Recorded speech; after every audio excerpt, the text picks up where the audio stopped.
is the TSA. Fuck the TSA. They control these motherfuckers. Control the TSA, and the TSA is bullshit. They're sorry, my brain is on 5%. They're airport people, right? Yes. Fuck Yeah, the they don't airport. accomplish a lot, do they?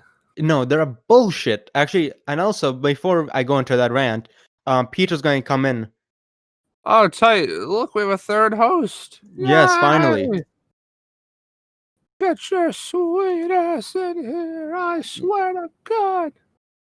Let's see. Let's see if. Okay, hello, Peter. Thank Yo, you for what up? joining us. Yeah, wait. Peter, can you hear us? Is also dead. Peter, we can't hear you. I would like to take this time to regale the audience with a tale. Can you Okay, we can hear Oh, you. never mind. No, you're gonna have to wait on the tale. Okay, Peter, you can hear us now, right? Yes. Okay, so now let me explain what is happening. So me and Randy were talking about the colleges and such, and now we're and how the coronavirus is handling with also the public schools as well.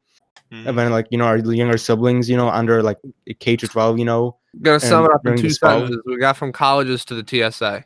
Yes. So now I'm Oh. gonna explain how we got to the TSA. We were talking about Portland and such, and what the fuck's happening there. And I'm talking about like that the weather department is running that controls what's happening in like Portland right now. The I'm forgetting its name now all of a sudden.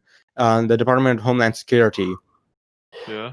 So the thing is, Department of Homeland Security has major powers to control stuff from ICE, those immigration and custom enforcements to the TSA, and especially fuck the TSA.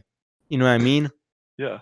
Yeah, no, not the most accomplished group. Yes, no, they're really not. It's like, again, I can understand why something like that would be created because 9/11 happened. I mean, they just aren't getting a lot done. Yeah. No, but actually, what's interesting is that one of the governors of Pennsylvania, Governor Tom Ridge, the guy who was the first person to run the Department of Homeland Security, Morris in a layman's, he said, a cold day in hell before he would let agents detain protesters in Pennsylvania. Others, he's saying fuck off. Huh. More or less. Interesting. Like Respectable and fair. Yeah, the guy who initially ran the first Secretary of Homeland Security, said, yeah, fuck off. Suck my dick. I mean, not the best way to approach the matter, but yeah. I mean, it's bad. Even the guy who initially, was running this thing says, yeah, fuck off. Yeah. That's but still fair. though, like Peter, whenever you went to China and stuff, what's pain in the ass? The fucking TSA. Those bastards can go fuck themselves. Yes. I mean, yeah, I'm inclined to agree. But like, I never really had like that much trouble coming and going from customs in the US. Yeah. But you know what? My dad had so many issues with customs though. Damn, please elaborate. Please. So more or less, Peter, we're brown and Muslim. I think that's enough to say.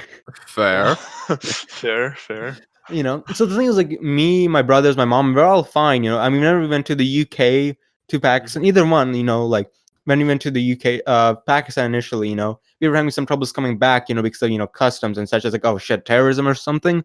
But then we went to the UK, Hey, really, you boys doing terrorism. Yeah, it's like then the same thing happened to my dad when we came back from the UK. It's like, what the fuck, because it's like, yeah, we came from the UK. Yes, UK has some terrorism problems. Like, so does the United States. If you're using this logic as well, it's like, what the fuck, I don't think any other country has this sort of like TSAS thing, do they? I mean, does China have something like that, Peter? Well, I mean, like thinking back on it, like the most trouble I've had was like in Chicago. Like there's like 2 ways to fly in. Like one's like Chicago, one's like DC. Yeah. DC is always better than Chicago. Mm-hmm. Yeah, I don't know why. Yeah, like whenever I was flying, we always came from either DC or New York, right? Every time my dad would always get hold up for a few hours, like 5 or 6. That's a lot. Damn. Ugh. Yeah, I mean, I might be exaggerating that, but that was like that was the one when we were coming back from the UK. Not from the UK, but I think it was from Pakistan, and then the UK was quicker because here was a joke I made because the TS agent that was like asking us the questions, it was like he was like more so a black guy, right? You know. And I said, hey, the only reason why we got out of this is because he's not a white person who thinks all brown people are terrorists. You know, I because he mean, understands that kind of feeling of getting fucked over. You know. right, Yeah. right. You know, so it's like, and to be frank, I think that kind of aged like wine. You know what I mean? And this was like what, a few years ago when I was like first year. No, not first year in high school. This was around the summertime, if I remember correctly, or something like that. You know. So like Yeah. before high school? It was not before. It was like around sometime. I think it was sometime during high school. I forget when. You know, like early on. Okay. I And feel I ya. almost made the joke. It's like, hey, they understand that feeling of getting fucked over by the police or someone in authority. They're not going to do that. Yeah. Mm, That was You right know. right at the beginning, right at the crux before it all Yeah. happened. You know, it's like he just like let us. That was like the only time when we were perfectly fine going back. You know. Yeah. Like what the fuck? Like I mean, Randy, I don't know. Like you never traveled outside the country, did you? Or I have actually. I've been to Scotland. okay. Like, do you have to deal with the bullshit that TSA does? I was in a theater. Well, I mean, yes, everyone does have to deal with it just because that's how they do it. Everyone has to go through customs and all that fucking stupid jazz. However, I was in a very large group of people, and I am as white as the driven snow. So Yes. Speaking of Scotland, that was Yes. a hell of a time. yes, Peter was also there. Yeah. Oh yeah. How was Yeah. Scotland? This was what, for a school trip or something? Yes, we were in thespians because me and Peter are a couple of drama kids. Yeah. And we were out doing a play in the Fringe Festival, and I drank like I see. 50 cans of Iron Brew. Oh That's how I God. long for Iron Brew. Okay. I mean, to be frank, I'm shocked that Peter can even act. You know, that's what I'm more shocked about. Yeah, it was good. Hey, yeah, Actually. you'd be surprised. It was an impressive. Well, dude. then why aren't you more entertaining on the podcast then, Peter? Got Well, him. I mean, we're not in person, are we? No, that's true. More We should. entertaining in person. I mean, to be frank, we're gonna be like what in person at Penn State or something, so we can easily do that at Penn State over the weekend. You know what I mean? Yeah.